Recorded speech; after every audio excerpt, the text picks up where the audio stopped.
이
다 함께 묵상 기도하시면서 8월 첫째 주 예배를 하나님께 드리시겠습니다.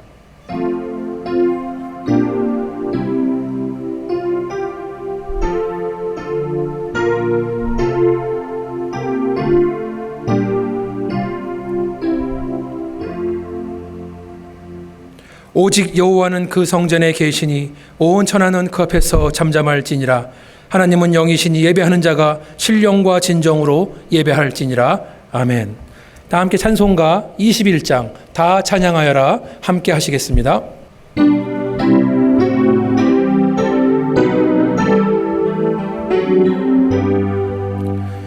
다 찬양하여라 전능왕 창조의 주께 내 호나 주 찬양 평강과 구원의 주님 성도들아 주 앞에 이제 나와 즐겁게 찬양하여라 다 찬양하여라 놀라운 만유의 주께 포근한 날개 밑 늘 품어 주시는 주님 성도들아 주님의 뜻 안에서 내 소원 다 이루리라 다 찬양하여라 온 몸과 마음을 바쳐 이 세상 만물이 주 앞에 다 나와 찬양 성도들아 기쁘게 소리 높여 영원히 찬양하여라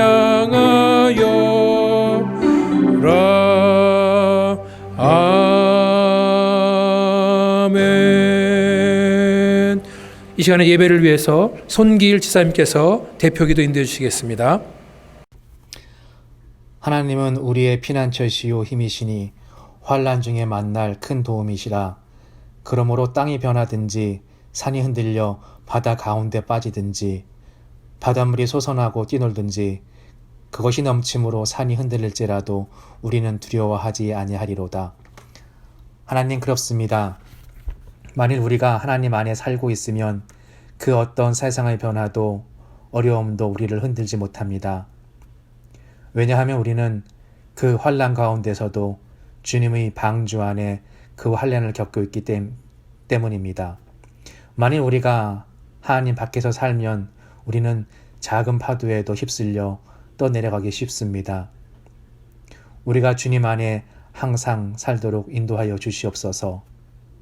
그러기 위해 저희가 더욱 하나님의 말씀을 묵상하고 그 말씀을 삶으로 산도록 인도하여 주시옵소서. 코로나라는 질병으로 우리는 하나님의 자녀들과 서로 떨어져 있으며 직접 만나지 못합니다. 그러나 이런 물리적인 격리가 우리 신앙의 격리로 이어지지 않도록 하여 주시옵소서. 매 시간 우리가 언제든지 하나님과 믿음의 형제 자매와 넘어지기 쉬운 존재임을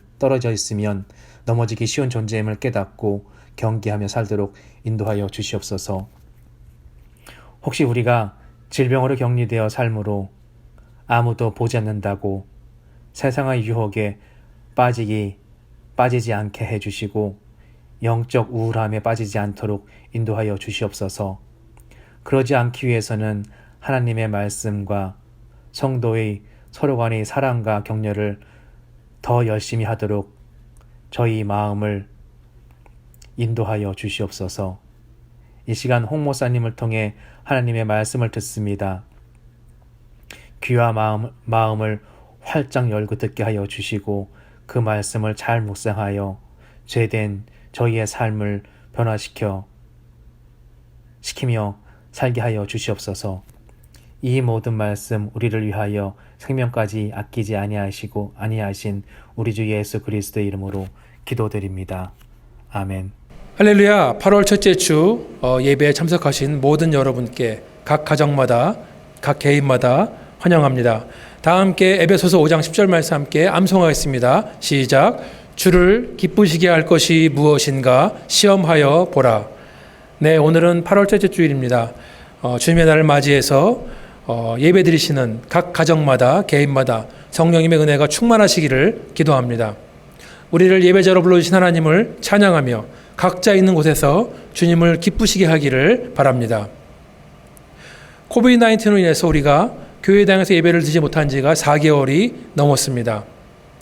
이전에 로마의 권세에 도전하여 목숨을 걸고 믿음을 지킨 초대교회 성도들을 생각할 때에 주님 앞에 죄송한 마음이 들립니다. 이에 청지기 모임에서 주일 예배에 대해서 다음과 같이 결정을 내렸습니다. 모든 식구들이 기도하며 성령님의 인도하심에 따라서 순종하시기를 바랍니다. 첫 번째로 8월 16일 주일 11시부터 교회당에서 예배를 드립니다. 두 번째로 참여 여부는 각자의 자유자랑에 맡기되 노약자 및 고위험군에 속한 성도님들은 참여를 자제하시기를 바랍니다. 세 번째로 예배에 참여할 때 그 열 재는 것, 또 마스크를 착용하는 것, 거리 두기를 철저히 지키겠습니다. 네 번째로 예배 후에 공적인 친교 모임은 하지 않습니다. 다섯 번째로 매 예배마다 참석자 명단을 작성해서 만일의 경우에 대비를 할 예정입니다. 여러분들 위해서 많은 기도를 부탁드리겠습니다. 작년 주일학교 여름학기 공부는 날짜별로 각자 자습하시기를 바라겠습니다. 그리고 줌을 통해서 이루어지는 어린이 예배와 청소년 성역공부 모임을 위해서 많은 기도를 부탁드리겠습니다. 선생님들과 부모님들의 수고에 감사를 드립니다. 금요 기도회는 또 이번 주 금요일부터 8월 7일부터 밤 9시에 교회당에서 모이겠습니다. 여러분들 많은 참여를 부탁드리겠습니다. 우리 이아브라함 목사님과 또 사모님은 오늘 21세기 침례교회 창립 20주년 예배에 참석하시기 위해서 출타 중이십니다. 20년 전에 목사님께서 개척을 하셨는데 벌써 20주년이 돼서 함께 축하하는 시간입니다. 여러분들 많은 기도와 또 격려를 부탁드리겠습니다.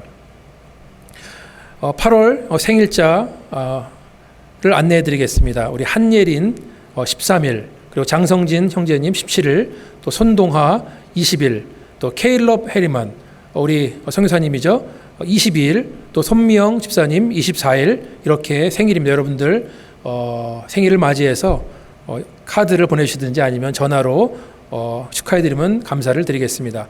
금주의 암송구절은 잠언 22장 19절입니다. 함께 읽어보겠습니다. 시작.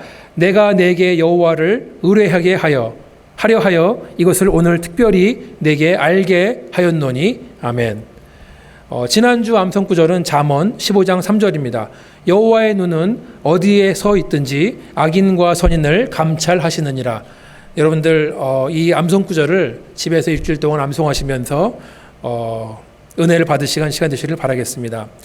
그 밑에 주보에 보시면 공동체 기도 제목 함께 여러분들 보시면서 한 주간 기도를 부탁드리겠습니다. 다음에 찬송가 303장 함께 찬송하시겠습니다.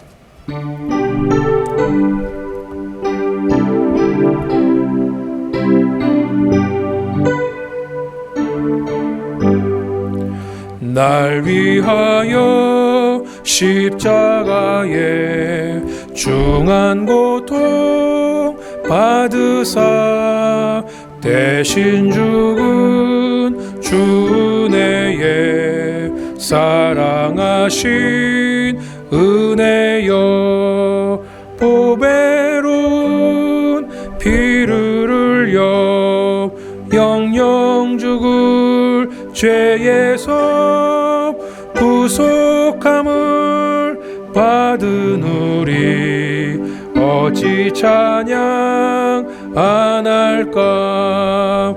예수 안에 있는 우리 한량없이 즐겁고 주 성령의 위로함이 마음속에 차도다.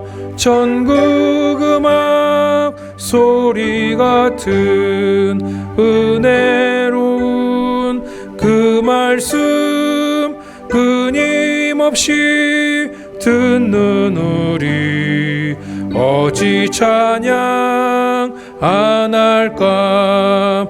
이 세상에 모진 풍파 쉬지 않고 불어도 주님 안에 보호받는 우리 마음 편하다. 늘 깨어서 기도하고 저 천국을 바라며 주님만을 기다리니 어찌 찬양 안 할까. 이 시간에는 헌금을 위해서 각 가족 중에서 대표한 사람이 기도 인도해 주시겠습니다.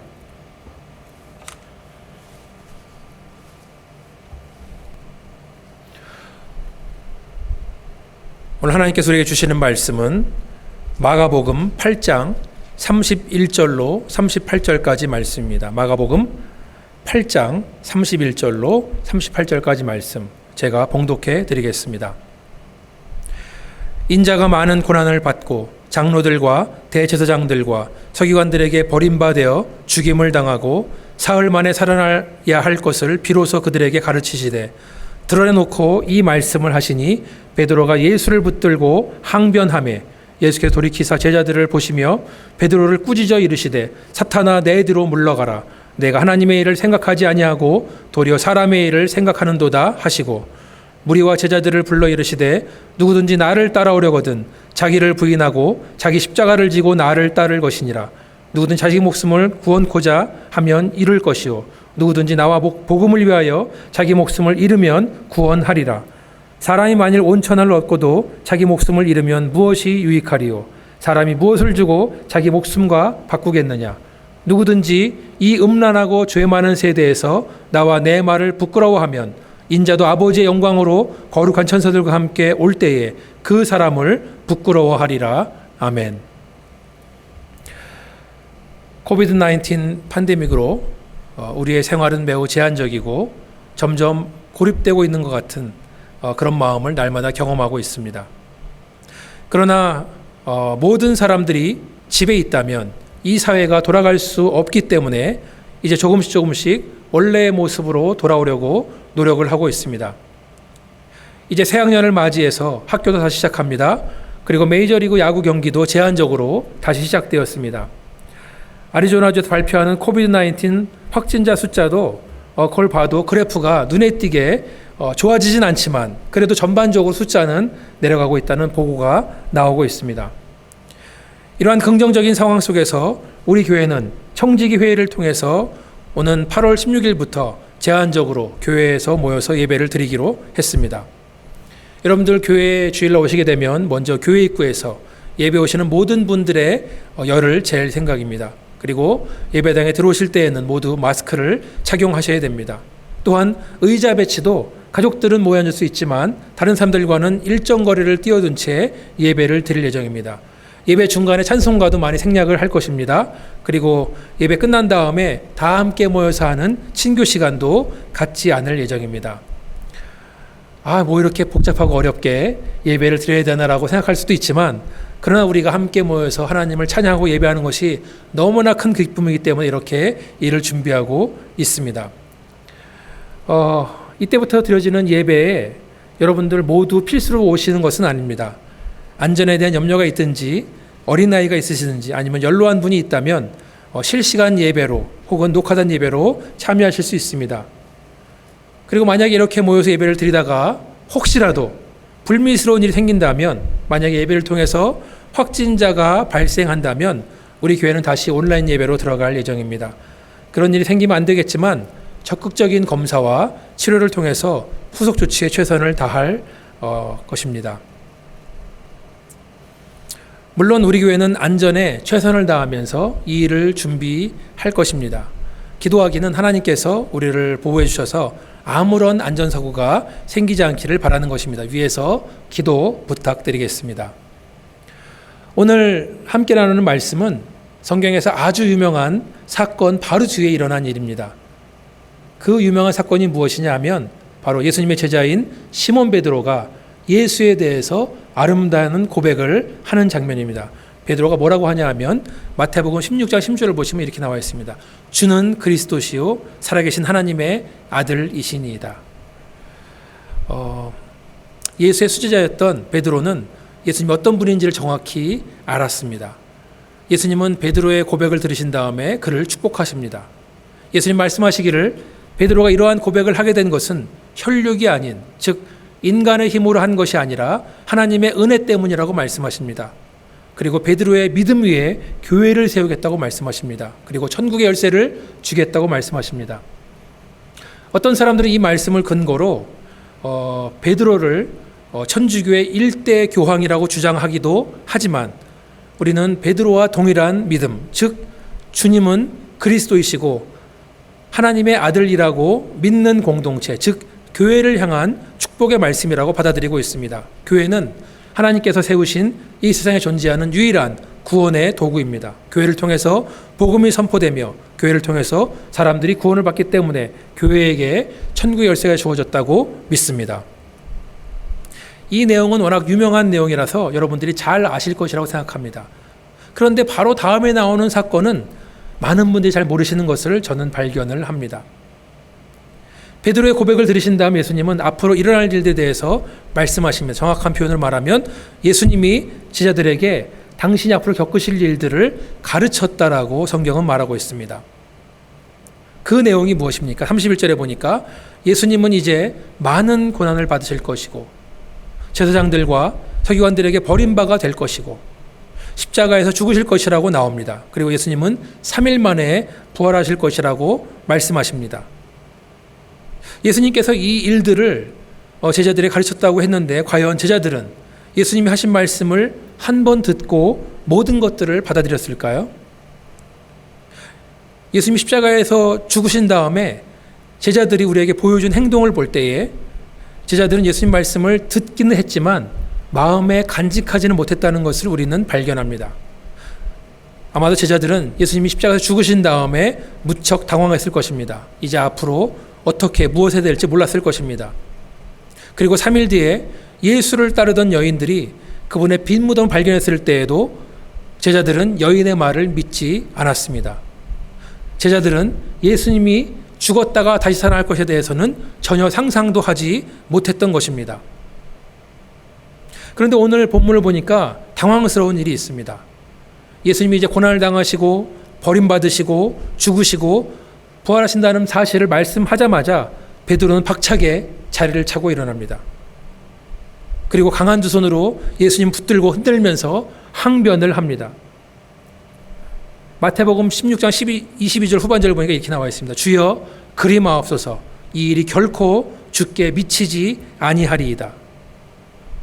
하나님의 아들 예수 그리스도이시며 자기 백성을 구원하실 메시아가 고난받고 버림받고 죽는다는 것을 베드로로서는 도저히 받아들일 수 없었던 것입니다.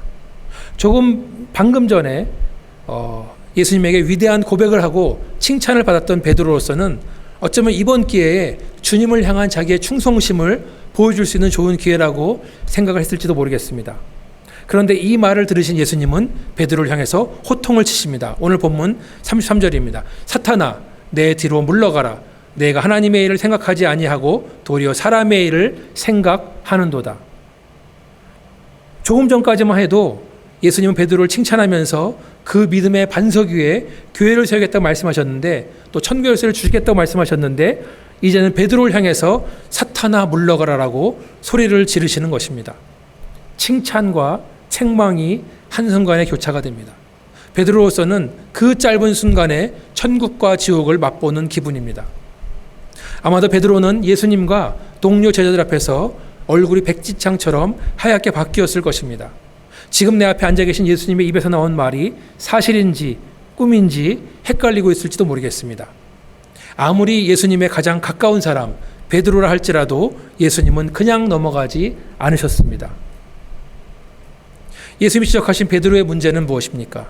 베드로는 하나님의 일을 생각하지 않고 도리어 사람의 일을 생각한다고 예수님은 책망하십니다. 예수님 말씀하시는 하나님의 일이란 당신께서 이 땅에서 많은 고난을 받고 장로들과 대제사장들과 서기관들에게 버림을 당하시고 십자가에서 죽으시고 3일 만에 부활하시는 것입니다. 예수님께서 2000년 전에 이 땅에 오신 이유는 우리를 위해서 사시다가 우리의 죄값을 치르기 위해서 죽으시기 위해서 오신 것입니다. 예수님께서 이 땅에서 33년 동안 사신 역사를 간단하게 말하면 고난, 죽음, 그리고 부활입니다. 여기에 반해서 사람의 일이란 무엇입니까? 기본적으로 사람의 일이란 사탄의 일입니다. 하나님께서 그 아들 예수를 통해서 이 땅에서 이루기 원하시는 것들을 방해하는 것이 사탄의 일입니다. 사탄은 모든 사람들이 죄의 문제를 해결하지 못하고 죽음을 맞이하기를 기대합니다. 모든 사람이 멸망하기를 바랍니다. 그리고 모든 사람을 구원하기 위해서 이 땅에 오신 예수님의 사역을 싫어합니다. 그래서 예수님은 베드로를 향해서 꾸짖으시고 사탄아 내 뒤로 물러나라고 명령을 내리신 것입니다. 또한 사람들은 고난받기를 싫어합니다. 다른 사람들에게 버림받는 것도 싫어합니다. 당연한 이야기지만 죽는 것도 싫어합니다. 다시 살아나는 것, 부활은 좋은 것이지만 부활을 하려면 먼저 죽음을 경험해야 되는데 그렇다면 부활도 거절하는 것이 사람의 심성입니다. 베드로의 입장에서는 예수님께서 앞으로 당하실 고난, 죽음, 부활이란 것들이 얼마나 받아들이기 힘들었으면 예수님께 항변했다고 하겠습니까? 재밌는 것은 32절에 베드로가 예수님을 향해서 항변했다는 단어의 성경 원어를 보면 에피티마오라는 뜻인데 그것은 영어로 rebuke, 즉 꾸짖다, 징계하다, 훈계하다라는 뜻입니다. 근데 재밌는 것은 33절에 예수님 베드로를 꾸짖으시는데 여기서 꾸짖다는 성경의 원어도 똑같이 에피티마오, 즉 꾸짖다, 징계하다, 훈계하다입니다. 우리의 주님 되신 예수님은 베드로를 꾸짖고 징계하고 훈계할 수 있습니다. 그러나 베드로는 예수님을 꾸짖거나 징계하거나 훈계하면 안 됩니다. 게다가 베드로는 그의 강한 두 손으로 예수의 어깨를 붙잡고 자기 뜻을 관철하기 위해서 예수님을 흔들며 항변을 했습니다. 베드로가 꿈꾸던 신앙생활이라는 것은 아마도 행복이 가득한 삶, 아무런 고난과 어려움이 없는 삶, 이 땅에 살면서 아무런 갈등도 없고 많은 사람들로부터 환영을 받고 유명해지는 것인지도 모르겠습니다. 그 생각은 예수님은 이 세상을 구원하실 그리스도이시고 살아계신 하나님의 아들이라고 고백할 때에도 똑같았습니다. 그는 예수님이 고백하면서 어쩌면 화려하고 아름다운 기독교를 꿈꾸었는지도 모르겠습니다. 그러나 예수님이 말씀하시는 것은 달랐습니다. 신앙생활에는 고난이 있고 버림받는 것도 있고 죽음도 있고 부활도 있다는 것입니다. 예수님은 베드로는 예수님이 고난받고 죽으신다는 것에 동의하지 않았습니다. 자기 자신도 예수를 따라서 이러한 삶을 살아야 된다는 것도 동의하지 않았습니다. 그것은 그가 꿈꿔오던 기독교가 아니었습니다. 그러나 우리 주님 말씀하십니다. 34절에 보니까 누구든지 나를 따라오려거든 자기를 부인하고 자기 십자가를 지고 나를 따를 것이니라. 예수님은 말씀하십니다. 나를 따라오려거든. 나를 따라오라고 말씀하신 그것은 예수님께서 베드로를 처음 불렀을 때도 동일한 말씀이었습니다. 마태복음 4장 18절에서 20절을 보니까 이렇게 나와 있습니다. 갈릴리 해변에 다니시다가 두 형제 곧 베드로라 하는 시몬과 그의 형제 안드레가 바다에 금을 던지는 것을 보시니 그들은 어부라. 말씀하시되 나를 따라오라. 내가 너희를 사람을 낚는 어부가 되게 하리라 하시니 그들이 곧 그물을 버려두고 예수를 따르니라. 예수님은 베드로에게 나를 따라오라고 말씀하셨습니다. 그것은 목사나 선교사에게만 해당되는 것이 아닙니다. 구원받은 모든 사람들에게 예수님은 나를 따라오라고 말씀하시는 것입니다. 나를 따라오라는 말은 무슨 뜻입니까? 예수님이 가신 그 길을 따라오라는 것입니다. 예수님을 닮아가는 삶을 살라는 것입니다. 예수 믿는 우리들이 이 세상을 살아갈 때에 예수님처럼 살라고 말씀하시는 것입니다. 요한복음 14장 6절을 보니까 이렇게 나와 있습니다. 예수께서 이르시되 내가 곧 길이요 진리요 생명이니 나로 말미암지 않고는 아버지께로 올 자가 없느니라. 예수님 가신 길을 따라가야 우리가 하나님을 만날 수 있다는 것입니다. 예수님 가신 길을 벗어나서는 하나님께 갈 수 없다는 말씀입니다. 예수님 가신 길을 따라가려면 무엇을 해야 합니까? 예수님 먼저 우리에게 자기를 부인하라고 말씀하셨습니다. 자기를 부인한다는 것은 다른 말로 하면 하나님을 인정한다는 것입니다. 그것은 내 인생의 주인은 내 자신이 아니라 하나님이라는 것을 말하는 것입니다. 하나님이 내 인생의 주인이 되셔서 나를 다스려 주시고 나는 그저 하나님의 뜻에 순종하는 인생이 되겠다고 고백하는 것입니다. 그러나 이 말을 듣고 있던 베드로는 자기를 부인하는 것이 아니라 예수를 부인한 경험이 있었습니다. 그게 언제입니까? 나중에 예수께서 잡히시던 밤이었습니다. 그날 밤에 예수님은 미리 베드로에게 경고합니다. 마태복음 26장 31절에 보니까 오늘 밤에 너희가 다 나를 버리리라. 근데 그 말을 들은 베드로는 그때에도 벌떡 자리에서 일어나서 이렇게 말합니다. 여기 있는 모든 사람들이 예수를 배반할지라도 나만은 배반하지 않겠습니다라고 다짐을 합니다. 그러나 베드로는 그날 밤에 결국 예수님과 가장 가까운 자리에서 예수를 모른다고 배반하고 그분을 저주하고 욕했다는 것을 우리는 알 수 있습니다. 오늘 본문 31절에 버림바 되어라는 말이 나오는데 문맥상으로는 장로들, 대제사장들, 서기관들에게 버림받은 것이지만 여기에는 예수님의 모든 제자와 그리고 오늘 설교 말씀을 나누고 있는 저와 여러분을 포함한 모든 사람들이 들어있는 줄 믿습니다. 우리는 모두 예수를 배반했던 사람들, 예수를 버렸던 사람들입니다. 그러나 예수님의 사랑하심과 기다리심과 오래 참으심으로 베드로가 돌아온 것처럼 저와 여러분도 다시 예수님께 돌아오게 된 줄 믿으시면 아멘 하시길 바라겠습니다. 아멘. 자기를 부인한다는 것은 두 번째로 다른 사람을 인정한다는 뜻입니다. 우리는 여러 가지 문제와 이유들 가지고 다른 사람들과 충돌을 합니다. 자기의 생각만이 옳은 것 같고 다른 사람들의 생각은 모두 틀린 것 같습니다. 자기만 정확히 알고 있고 다른 사람들은 잘 모른다고 생각을 합니다. 그러다 혹시 자기 자신이 틀린 것을 발견해도 끝까지 고집을 부리고 다른 사람을 인정하지 않습니다. 자기의 뜻만 관철시키려고 온갖 노력을 다합니다. 그러나 성경 우리에게 자기를 낮추고 남을 높이라고 말합니다. 자기를 높이는 자는 낮아질 것이고 자기를 낮추는 자는 결국 높아지는 줄 믿습니다. 지금 이 순간 누구와 말싸움이나 의견 충돌에서 이기는 게 중요한 게 아닙니다. 자기를 낮추시고 십자가에서 죽기까지 복종하신 예수의 겸손을 배워야 되는 줄 믿습니다. 또한 예수님은 자기 십자가를 지고 따르라고 하셨습니다. 누가복음 9장 23절에 보니까 똑같은 문장에 날마다라는 단어가 하나 더 들어있습니다. 날마다 자기 십자가를 지고 따르라 이렇게 말하고 있습니다. 한 번 십자가를 지고 따라가는 것, 일회성으로 되는 것이 아니라 날마다 자기 십자가를 지고 따라야 한다는 것입니다. 십자가란 바로 무엇입니까? 십자가는 예수님이 가신 길을 따라가면서 생기는 고난을 말하는 것입니다. 그리고 십자가는 죽음을 말하는 것입니다. 여러분들, 예수께서 죽으실 때 먼저 매를 맞으시고 십자가를 진 다음에 그걸 끌고 골고다까지 올라가는 것 기억하시죠? 그것이 그 당시에 가장 흉악한 범죄를 지은 죄수를 다루는 방법이었습니다. 근데 예수님께서는 그 십자가를 지고 따라오라고 말씀하시는 겁니다. 물론 죽음에는 두 가지 종류의 죽음이 있습니다. 하나는 실제적인 죽음을 말합니다. 육체적인 죽음을 말하는 겁니다. 또 하나는 자기 스스로 죽이는 것, 즉 자기 부인과 같은 것입니다. 사도 바울은 고린도전서 15장 31절에서 이렇게 고백합니다. 형제들아, 내가 그리스도 예수 우리 주 안에서 가진 바 너희에게 대한 나의 자랑을 두고 단언하노니 나는 날마다 죽노라. 훌륭한 믿음을 가졌던 사도 바울도 늘 자기 자신과의 싸움에서 힘든 사람이었습니다. 그는 계속해서 자기 안에 솟아나는 죄성, 욕심, 고집, 자기주장, 인간적인 계획, 교만들을 발견합니다. 그리고 그것을 죽이기 위해서 매일같이 싸우고 있다고 고백을 합니다. 로마서 8장 12에서 14절을 보니까 이렇게 나와 있습니다. 그러므로 형제들아, 우리가 빚진 자로 돼 육신에게 져서 육신대로 살 것이 아니니라.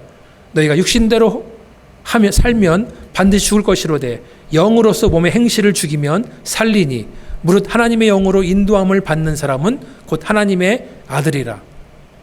자, 구원받은 우리 안에는 매일같이 전쟁이 일어나고 있습니다. 예수를 믿기 전에는 전쟁이 없었어요. 왜냐하면 우리 모두 육신에 놓여있기 때문에 우리는 모두 육신에 따라서 마음대로 살아왔습니다. 그러나 구원받은 이후에는 하나님의 영이신 성령께서 우리 안에 들어오셨습니다. 그때부터 우리 안에서는 영적인 전투가 시작되었습니다. 그리고 그 전투는 우리 육신이 죽을 때까지 계속된다는 말씀입니다. 따라서 우리는 성령의 도우심으로 육신의 행실을 죽여야 됩니다. 사도 바울처럼 날마다 나를 죽이는 노동과도 같은 일을 해야 한다는 것입니다. 오늘 본문 35절 38절까지는 자기를 죽이는 것에 대해서 구체적으로 말씀을 해주고 있습니다. 35절에 보니까 누구든지 자기 목숨을 구원하고자 하면 잃을 것이요 누구든지 나와 복음을 위하여 자기 목숨을 잃으면 구원하리라. 많은 사람들이 이 말씀을 임진왜란 때 이순신 장군이 한 말과 헷갈려 합니다. 사즉생 생즉사. 전쟁에서 죽고자 하는 자는 살 것이요 살고자 하는 죽을 것이다. 다시 말해서 죽을 각오를 하고 전쟁에 임하라는 말입니다. 그럴듯해 보입니다. 그러나 이순신 장군이 한 말은 성경과는 완전히 다릅니다. 전쟁에서는 우연히 죽고 우연히 사는 일이 많습니다. 심지어는 이 말을 했던 이순신 장군도 우연히 적군의 총탄에 죽었습니다. 그러나 35절의 말씀은 우연이나 요행이 아닙니다. 예수 그리스도와 복음을 위해서 목숨을 잃으면 반드시 영생을 얻는다는 말씀입니다. 여기에는 구원의 분명한 확신과 영생에 대한 믿음이 있어야 됩니다. 신앙생활은 운이나 요행이 아닙니다. 믿음으로만 사는 것을 믿으시면 아멘 하시기 바라겠습니다. 아멘. 또 36절에 보면은 많은 사람이 만일 온 천하를 얻고도 자기 목숨을 잃으면 무엇이 유익하리요? 어떤 사람이 이 세상의 모든 것을 갖는다 할지라도 하나님은 오늘 저녁에라도 우리 영혼을 데려가신다는 말씀입니다. 그러면 그렇게 고생해서 모아놓은 모든 것들 다 헛하고 남의 것이 된다는 말씀입니다. 누가복음 9장에도 같은 이야기가 나오는데요. 누가복음 9장 25절은 단어 하나가 더 들어가 있습니다. 누가복음 9장 25절 사람이 만일 온천을 얻고도 자기를 잃든지 빼앗기든지 하면 무엇이 유익하리요? 자기를 잃든지 빼앗기든지라는 말이 추가되어 있습니다. 그 말은 우리가 살면서 너무나 많은 것을 소유하게 된다면 스스로 자신을 잃어버릴 수 있다는 말씀입니다. 물론 이 말씀에 여러 가지 의미가 들어있겠지만 물질로 인해서 사명받은 성도가 그 본분을 잃어버릴 수 있다는 말씀입니다. 가진 것이 많다 보니 간절한 마음은 사라지고 나태함과 안일함만 남아버립니다. 그리고 자신의 신분, 하나님의 자녀라는 사실, 지금의 세상과는 비교할 수 없는 천국을 잃어버리게 된다는 말씀입니다. 21세기를 살고 있는 우리들에게 주는 경고의 말씀인 줄 믿습니다. 37절에 보니까 사람이 무엇을 주고 자기 목숨과 바꾸겠느냐. 이 세상에 어떤 것보다 우리의 생명이 중요하다는 것입니다. 그런데 사람의 힘으로는 자기의 목숨을 죽음에서 건질 수가 없습니다. 그러면 이 구절에는 어떤 뜻이 들어있습니까? 이 말씀을 역으로 생각할 때에 예수님께서 자신의 목숨과 우리의 목숨을 바꾸셨다는 말씀입니다. 예수님은 우리를 살리기 위해서 자기 목숨을 아낌없이 주셨다는 것입니다. 그리고 예수님 외에는 어느 누구의 생명으로도 우리의 목숨과 바꿀 수 없습니다. 오직 예수님만이 우리를 살리시는 줄 믿습니다. 그리고 38절에 보니까 누구든지 이 음란하고 죄 많은 세대에서 나와 내 말을 부끄러워하면 인자도 아버지의 영광으로 거룩한 천사들과 함께 올 때에 그 사람을 부끄러워하리라. 예수님은 이 세대에 대해서 말씀하십니다. 지금도 그렇지만 2000년 전의 세대에도 음란하고 죄 많은 시대였습니다. 그렇지만 첫 번째 말하는 죄 많은 세대와 대조되는 때가 있습니다. 그것은 뒤에 나오는 예수께서 아버지 영광으로 거룩한 천사들과 함께 오시는 때, 미래에 오게 될 심판의 때를 말합니다. 지금은 공중권세 잡은 자, 사탄의 세력이 전부인 것 같이 보이지만 앞으로 다시 오시는 예수님의 때가 되면 모든 것이 선명해질 것입니다. 그때가 진짜입니다. 많은 사람들은 예수님이 다시 오시는 날 이런 거는 없다고 생각을 합니다. 심판은 없다. 재림 예수도 없다고 믿습니다. 그렇지만 그날은 반드시 오게 되는 줄 믿으시기를 주님의 이름으로 축원합니다. 그런데 문제가 있습니다. 만약 지금 우리가 사는 때에 예수님과 그분의 말씀을 부끄러워한다면 심판날에 예수님께 똑같이 그런 사람들을 부끄러워하겠다고 말씀하신 것입니다. 이 문제의 해결책이 있습니다. 어떻게 하면 예수님 부끄럽게 여기지 않을까? 부끄럽단 말을 반대로 생각해보면 이 문제의 해결의 길이 보입니다. 부끄러워하는 것의 반대말이 무엇입니까? 그것은 자랑스러워한다는 것입니다. 예수님을 자랑스러워하시기를 주님의 이름으로 축원합니다. 예수님 주신 말씀대로 사는 삶을 자랑스럽게 여기시기를 주님의 이름으로 축원합니다. 나를 따라오려거든 자기를 부인하고 자기 십자가를 지고 나를 따르라. 자기를 부인하고 자기 십자가를 지고 예수님이 가신 길을 따라가는 것, 이것이 우리에게 주어진 명령인 줄 믿습니다. 예수님을 따라간다는 것은 바로 예수님의 고난과 죽음과 부활에 동참한다는 것입니다. 예수님을 따라간다는 것은 우리가 앞으로 가게 될 본향집, 천국에 대한 확실한 믿음을 가지고 살아가는 것입니다. 이 세상의 삶은 언젠가는 지나갈 것이라는 사실을 잊지 않는 것입니다. 온 천하보다 귀한 것이 영생인 줄 믿고 사는 것입니다.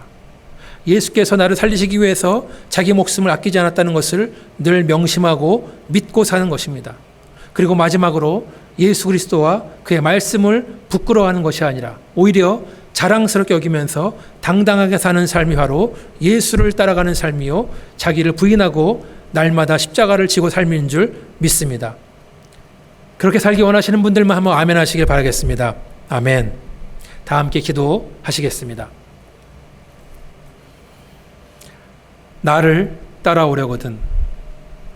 아버지 하나님, 하나님께서 예수를 통해서 우리를 구원하였을 때 그냥 우리는 앉아있는 성도로 남아있는 것이 아니라 일어나서 예수를 따라가는 삶을 사는 것이 바로 구원의 목적인 줄을 다시 한번 생각을 합니다. 아버지 하나님, 우리가 예수를 따라가되 자기를 부인하고 자기 십자가를 지고 따라가는 것, 그 예수님 가신 길을 따라가는 것은 때로는 고난의 길도 가는 것이고, 때로는 사람들부터 버림받는 길도 가는 것이고, 또 때로는 어쩌면 죽음에 이르는 길도 될 수 있음을 우리가 압니다. 그러나 그 길 끝에는 부활이 있고 영생이 있는 줄 믿습니다. 아버지 하나님, 우리가 이 일에 헌신할 수 있도록 하나님 도와주시고 예수를 따르는 삶, 예수를 닮아가는 삶, 천국을 바라보고 소망을 품고 사는 삶 살 수 있도록 하나님 도와주시옵소서. 그러한 믿음으로 이 팬데믹을 이길 수 있도록 하나님 도와주시옵소서. 이 모든 말씀을 예수님 이름으로 기도했습니다. 아멘. 다 함께 찬송가 449장 함께 찬송하신 다음에 축도하시고 예배를 마치도록 하겠습니다.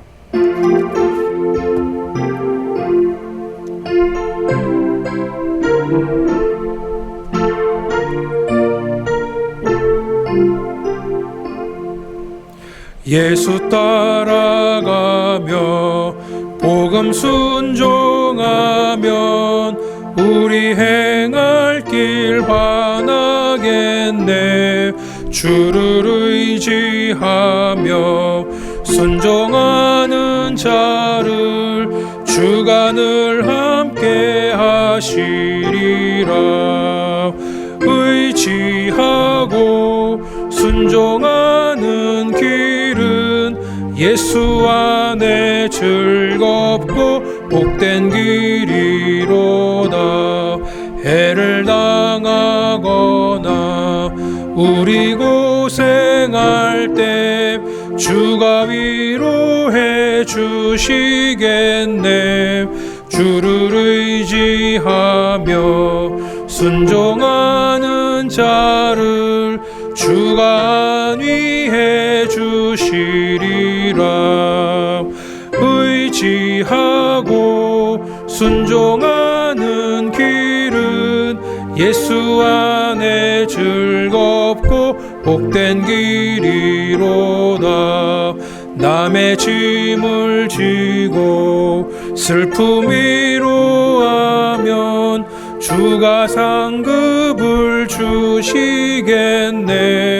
주를 의지하며 순종하는 자를 항상 복 내려 주시리라.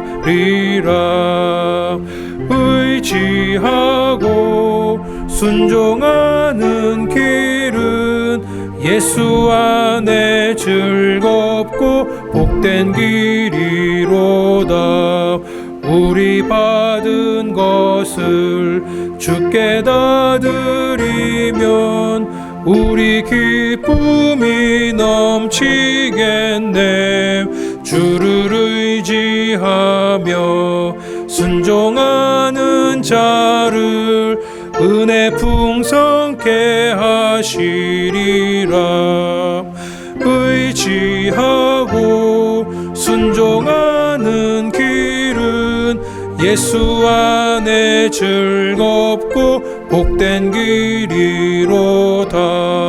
주를 힘입어서 말씀 잘 배우고 주를 모시고 살아가세. 주를 의지하며 항상 순종하면 주가 사랑해 주시리라. 의지하고 순종하는 길은 예수 안에 즐겁고 복된 길이로다. 기도하시겠습니다. 우리 주 예수 그리스도의 은혜와 하나님의 사랑하심과 성령님의 감동감화 역사하심이 오늘 주의 말씀을 듣고 주님께 다시 한번 헌신을 확정하는 모든 권속들 머리 위에, 가정 위에 영원토록 함께 하시기를 간절히 축원하옵나이다. 아멘.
Creation bow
on, just begin to reach out to the King of Kings tonight. Jesus, you're a beautiful Savior, Lord. We worship you in this place. You're the name above every name. The name above every name. He's greater than your sickness. He's greater than every need that you have. Oh, it's the name of Jesus. It's the wonderful name of Jesus.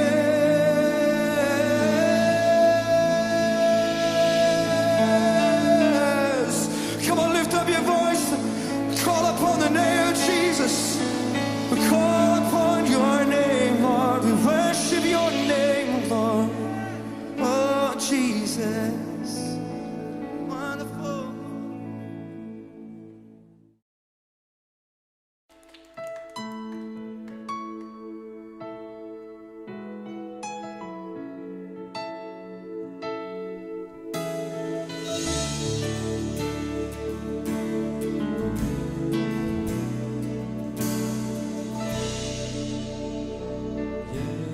예수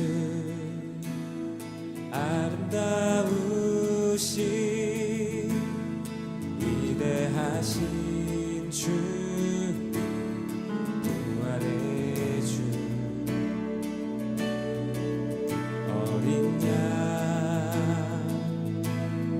걸음과 공이 새벽별 같은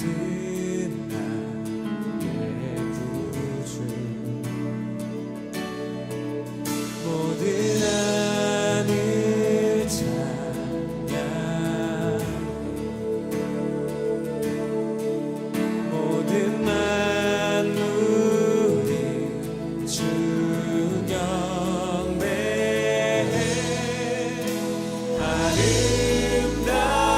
아름답고 놀라우신 모든 이름보다 높은 이름 아름답고